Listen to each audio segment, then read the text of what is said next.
everyone, and welcome to Cooking in Manhattan. Many of my viewers during the Next Food Network Stars Season 6 have been asking me to explain step by step how I make my marinara sauce. So that is what we're doing. We're doing a marinara sauce today. This is a marinara sauce that you will find the most successful recipe for marinara sauce you've ever tried. So I have 2 tablespoons of extra virgin olive oil, 4 cups of tomato puree, 2 cups of chicken broth. I selected the one that is fat-free and low sodium. And then I have 1 onion, it's more or less 1 cup, and it's sliced kind of thin. Then I have some celery that I also chopped kind of thin, and some carrots. Carrots are important in this recipe because they have some sweetness that is going to offset the bitterness of the tomato puree. And then I have half a tablespoon of red pepper flakes. You need something a little bit spicy in it. Half a tablespoon of sea salt, but you can season it to taste. And some beautiful and fragrant basil. Are we ready for the perfect marinara? I am going to put 2 tablespoons of extra virgin olive oil in my sauce pot, and then I am going to put in the onions. I have medium heat here, and then I will reduce it to a simmer when I add all the rest. So I'm caramelizing the onion, the celery, and the carrots. It's going to take 2 or 3 minutes. You don't want to cook them all the way through because they're going to cook together with all the sauce anyway. But you also want to make sure that the flavors, the caramelization flavors, are actually there. So let's wait 2 or 3 more minutes, and then I'll show you the next step. We have been sweating our sofrito for 2 or 3 minutes, and now we are going to deglaze the pan and release all the gooiness and the goodness that is underneath with a little bit of chicken broth.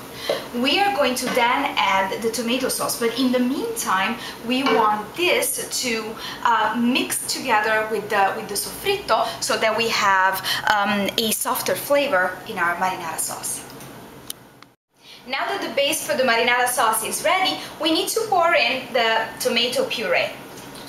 I select tomato puree versus every other thing because I think it gives a very smooth flavor to my marinara sauce, and afterwards you will see how we will mix everything together. But for now, we just need to reduce the heat to a simmer.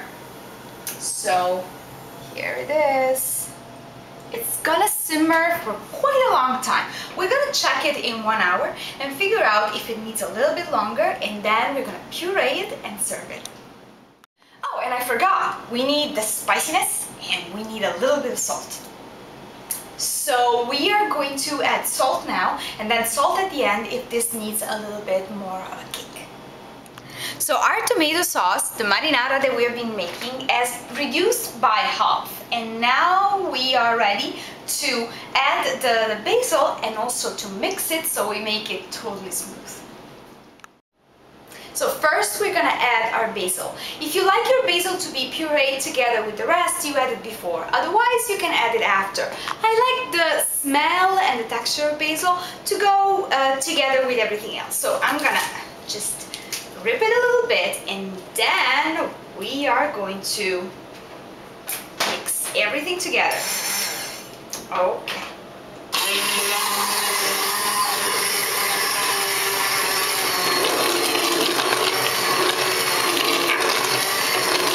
See, this is going to be wonderfully smooth. I do not like to mix it too much and to puree it too much because I like a little bit of texture in my marinara sauce. So I'm just going to leave it at that. And now we are ready to try it or use it or even freeze it. Are you ready to try it? I am. This is just like my grandmother made it. It's delicious and a little bit chunky. It has saltiness and a little bit of spice. It has tanginess from the tomatoes, but also a little bit of sweetness from the carrots. It is really delicious. What I do is I make a big batch at the beginning of the week, and then I freeze it, and then when I defrost it, it's exactly perfect like the way I made it. I hope you enjoy it. I hope you're gonna make my marinara sauce, and I'll see you again on the next Cooking in Manhattan. Ciao!